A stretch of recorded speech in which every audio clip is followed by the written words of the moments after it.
Hello, this is Mr. Ahmed Emadeldeen Ghoneim, one of the cardiothoracic surgeons at Tanta University. Firstly, I'm very glad to be with you today presenting this topic named as Suppurative lung diseases. This lecture is designed for the 6th-year medical school students, and for sure you will need much more details if you want to be specialized at cardiothoracic surgery later on. As we all know, suppuration means pus formation. And according to the site of pus formation, we can categorize suppurative lung disease into three items. The first one is lung abscess, which means infection that happens in the lung parenchyma. The second is bronchiectasis, which means infection that happens in the bronchi, and empyema with bronchopleural fistula, which means infection that happens in the pleural space, but it has to be communicating with the bronchial tree to define it as a part of the suppurative lung diseases, because simple or pure empyema is a different topic you are going to study in separate lecture.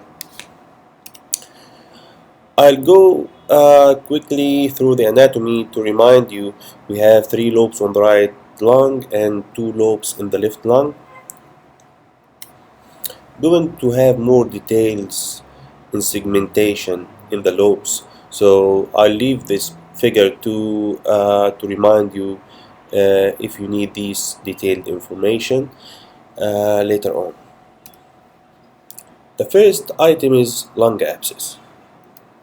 Lung abscess, as we can see in this figure, we can define it as localized collection. This localized collection is in the form of circumscribed cavity. The cavity should be within the lung parenchyma, and it should be filled with purulent material, which is pus and necrotic lung tissue and air as well. Actually, this definition excludes infected bulla or infected cysts,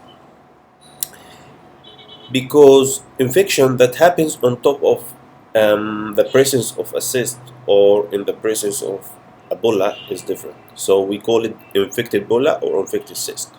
So this definition does not include these two items. We need to differentiate between acute and chronic lung abscess. Acute lung abscess means the abscess is present for 6 weeks or less. If the lung abscess is present for more than 6 weeks, so we consider it as chronic lung abscess. Another classification is to classify lung abscess according to the etiology. And here we have primary lung abscess and secondary lung abscess. The primary lung abscess means that you don't have local disease or malignancy or any problem in the lung parenchyma or bronchi, but lung abscess developed for some reason, maybe necrotizing pneumonia. Necrotizing pneumonia means you have a strong organism that destroys and necrotizes the lung tissue there and then cause lung abscess. Or if the patient had aspiration, and aspiration that can happen in different situations, like patients who had impaired consciousness. For example, if the patient is under general anesthesia or drug addict, alcohol effect, or had stroke, all these patients can have aspiration. Poor dental and mouth hygiene, gastroesophageal reflux diseases, other esophageal diseases like achalasia and Zenker's diverticulum, all can cause aspiration and subsequently can cause lung abscess.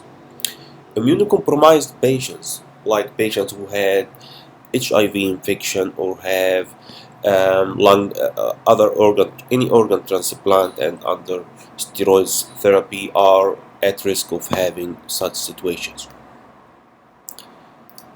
Secondary lung abscess means we have a problem, and on top of it, it happened that lung abscess developed. So it happens maybe because we had bronchial obstruction.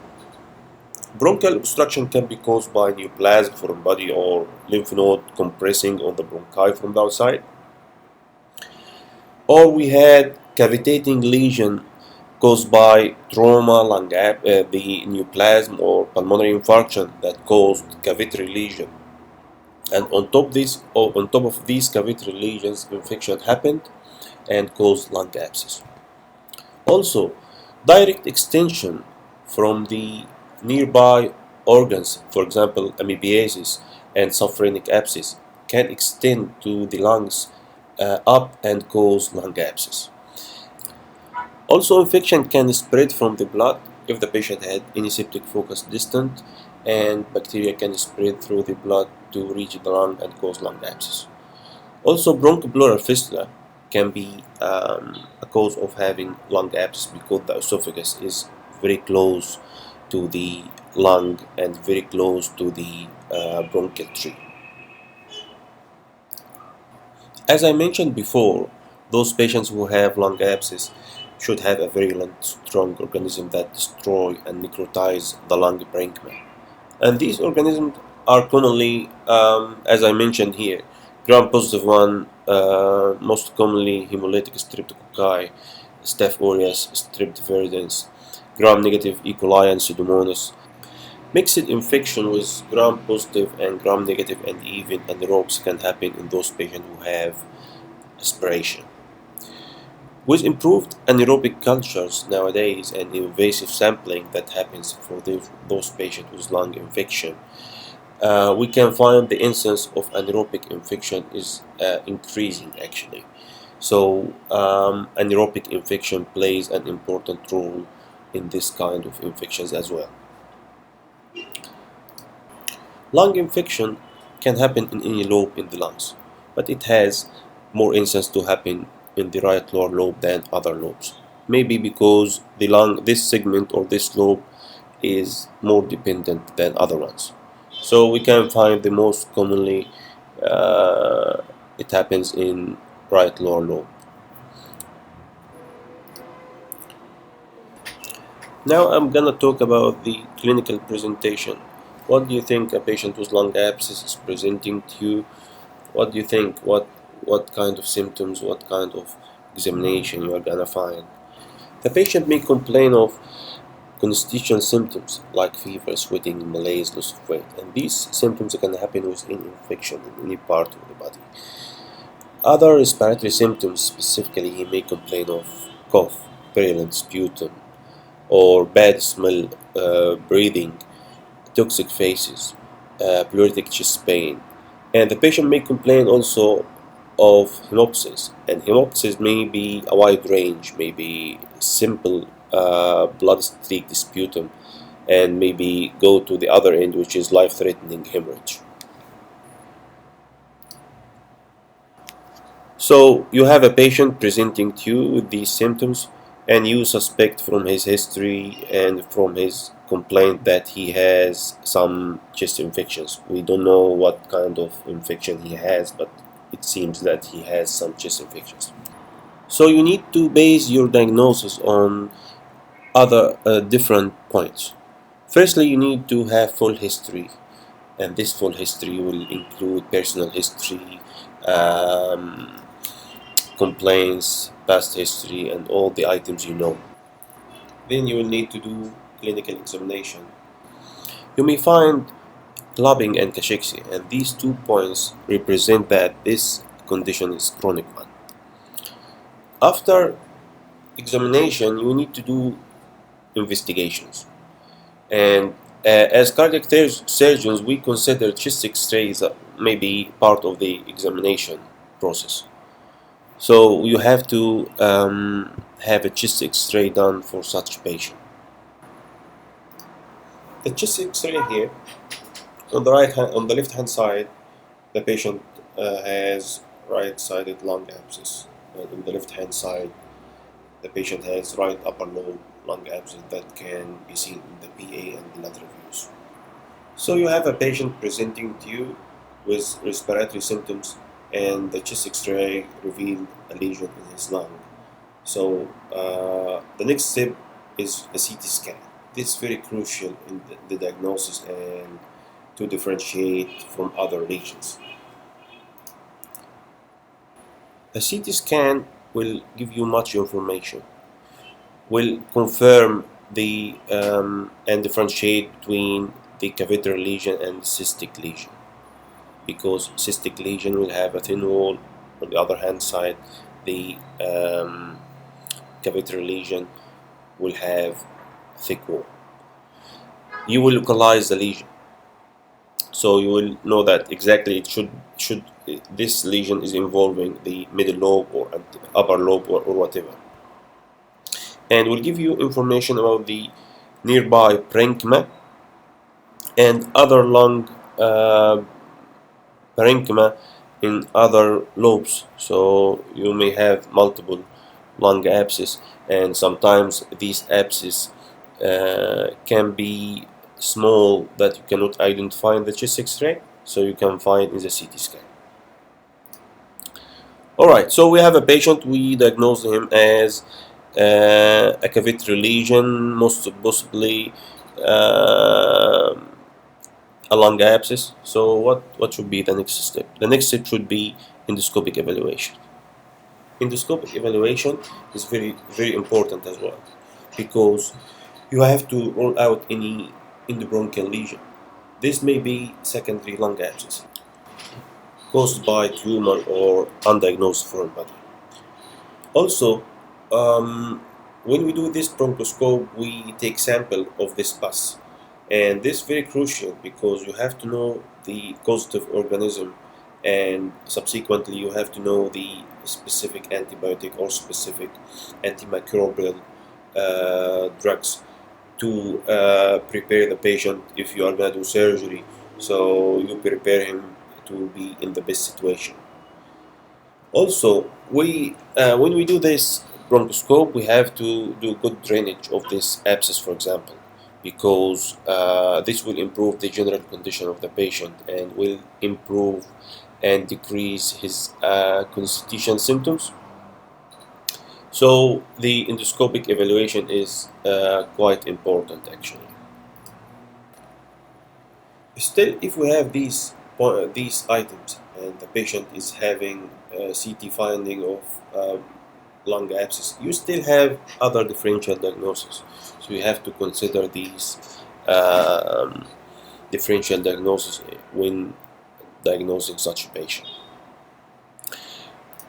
One of them is malignant abscess. If you have an old patient, you have to be suspicious about having malignant tumor, and on top of it, it happened that this tumor is cavitating and infection happens.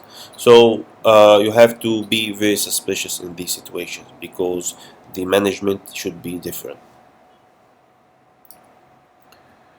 Interloper empyema, sometimes it happens to be very looking like having lung abscess. So it happens, as we can see here in this X-ray, as like maybe mass or cavity, and when you do a CT scan, the CT scan may show that it may be encysted empyema or interloper empyema that can mimic the lung abscess. And as I mentioned before, if you have an infected bulla or cyst, so for example, this CT scan is showing you a patient with a cyst in the right lower lobe of the lung containing freely floating endocyst. We call it as a water lily sign, which is typical for diagnosis of hydatid lung disease. Fungal infection. The most common infection is aspergillosis.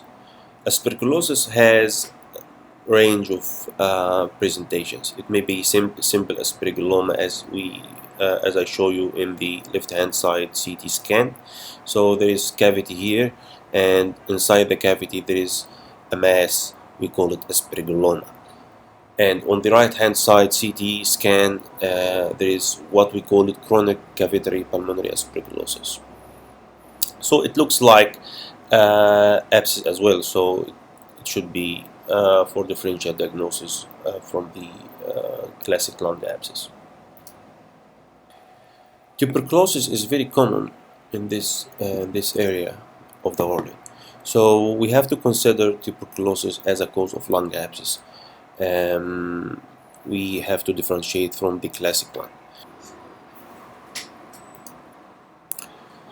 Pulmonary actinomycosis is still often confused with other suppurative conditions, and as we can see here, the CT scan, the axial CT scan on the left hand side, and coronal views on the right hand side, which showed very similar to lung abscess, this actinomycosis. Surgical biopsy remains the mainstay of diagnosis, as I mentioned, in these situations. Cystic bronchiectasis is another finding in the CT scan that can be very similar to lung abscess.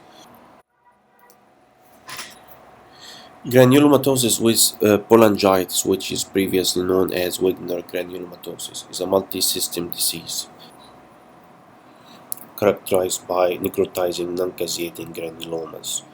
And these granulomas are causing vasculitis, affecting small to medium-sized arteries, capillaries, and veins. And we can see here in the CT scan they are looking like lung abscess. Now we have diagnosed a patient with lung abscess. We need to treat him. The options are medical treatment, drainage of the abscess, and surgical treatment. The medical treatment includes symptomatic treatment, treatment of the underlying cause, and use of appropriate antibiotics to control infection. The drainage of the abscess, we have maybe two options, internal drainage and external drainage. Internal drainage is by chest field therapy, postural drainage, nasotracheal suction, which is not recommended these days, and frequent bronchoscopic drainage. External one, which historically was done by chest tube thoracotomy, but nowadays we do it by CT scan and ultrasound guided percutaneous drainage. We do the surgical option only for 10% of patients. This means about 90% of patients will improve with medical treatment and drainage strategies. We keep the surgical option for those patients who have no response to medical treatment for 6 to 8 weeks, complicated cases with empyema, bronchopleural fistula, and massive hemoptysis, persistence cavity larger than 6 cm in diameter after 8 weeks of treatment, and those patients with high suspicion of cancer. So we decided to take the patient to theater.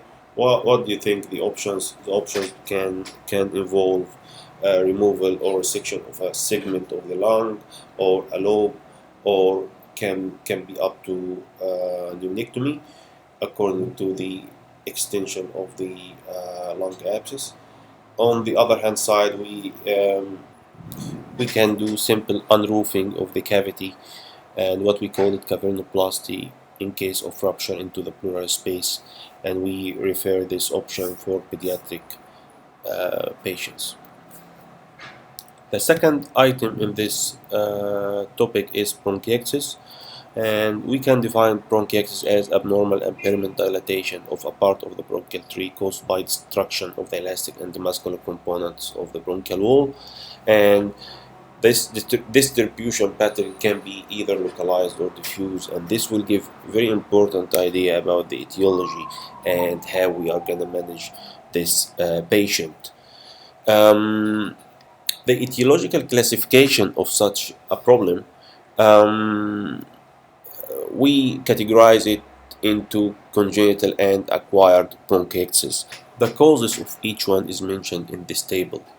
And in the congenital bronchiectasis, we can find alpha-1 antitrypsin deficiency, Marfan syndrome, tracheobronchomegaly, cartilage deficiency, hypogamma-albuminemia, autoimmune disease like systemic lupus erythematosus, Cartagner syndrome, primary ciliary dyskinesia, cystic fibrosis, and each disease has special characteristics which you still can find them, and I will not talk in details about these ones.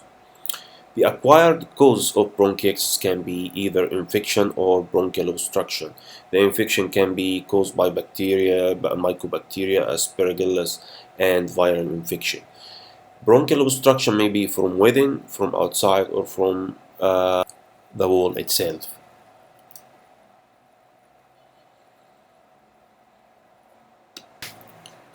The causative organisms can be Staph aureus, Pseudomonas, Streptococcus, or another various in the rooms.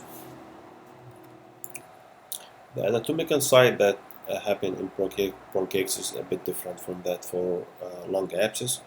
The left lower lobe is the most common site, and this may be explained by the narrower diameter and longer mediastinal course and limited peribronchial space of the left main bronchus when passing through the subaortic tunnel. According to the shape, we can classify bronchiectasis into cylindrical, saccular, and sometimes we call it cystic. And third one is varicose bronchiectasis, which is mixed type. In the cylindrical bronchiectasis, the bronchi are uniformly dilated until the junction of the smaller airways, which are usually obstructed due to massive secretions. And this type is frequently associated with tuberculosis. The saccular or cystic type, the peripheral bronchi are dilated and into blind sacs without functional bronchial structure peripheral to the dilated area. And in the various mixed bronchiectasis, the affected bronchi have an irregular or beaded dilation pattern looking like varicose veins. And here this figure is showing the normal on the left hand side on the top, the normal bronchial tree, and the other ones, cylindrical varicose type and cystic ones, are shown in this figure as well. According to distribution, bronchiectasis may be focal or diffuse, and the focal one is usually caused by obstruction and infection, and as I mentioned before, this is usually acquired cause. However, the diffuse type is usually congenital one. In TB, bronchiectasis is either unilateral or bilateral, usually involve the upper lobe and superior segment of the lower lobe. What is the pathogenesis of bronchiectasis? What happens in bronchiectasis is the dilated bronchi become pooled with thick and mucoid secretions, causing chronic inflammatory state involving the wall. The lung parenchyma distal to the dilated airway are usually damaged with fibrosis and emphysematous changes. The bronchial arteries and lymph nodes are usually engorged and hypertrophied.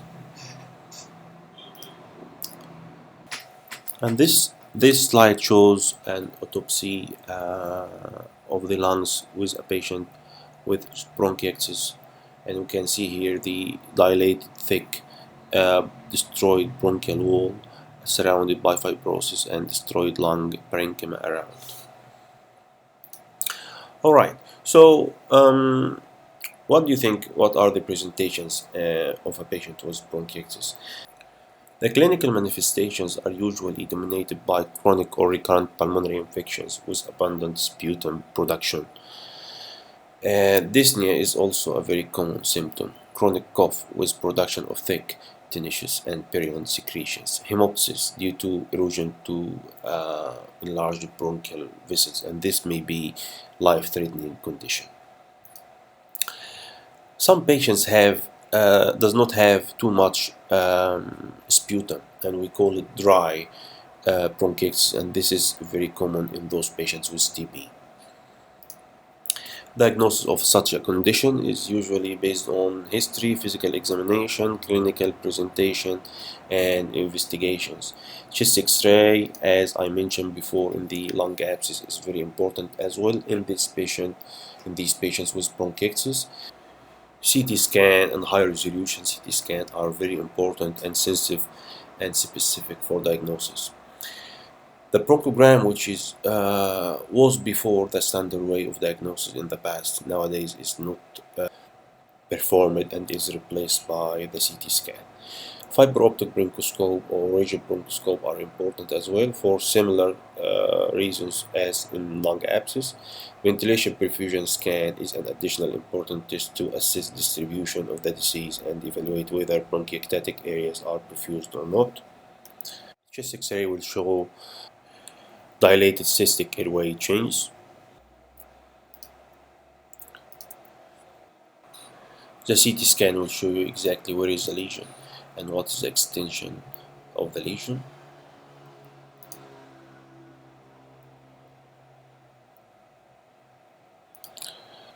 And here is a historical picture of bronchography which was done in the past.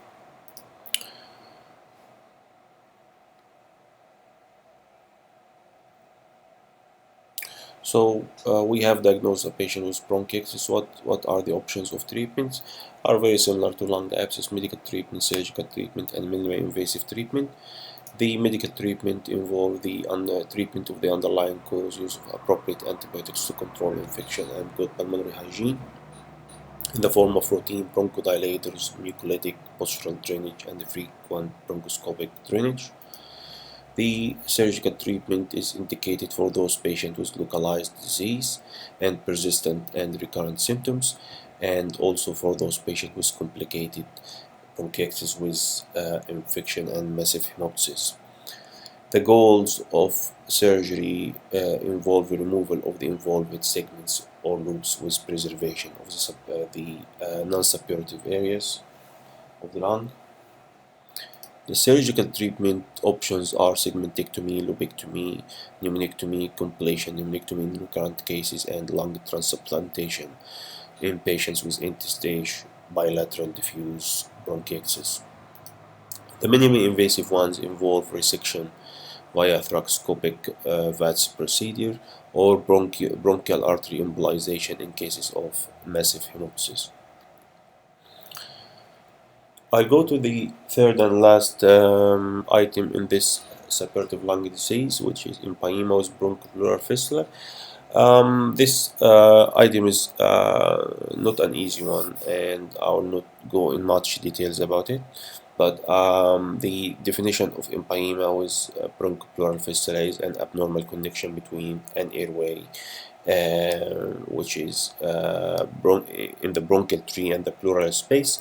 And as you know that the pleural space has two layers. One of them is visceral pleura, which is already covering the lungs, and the other one is parietal pleura, which is lining the chest wall, and between them what we call it the pleural space.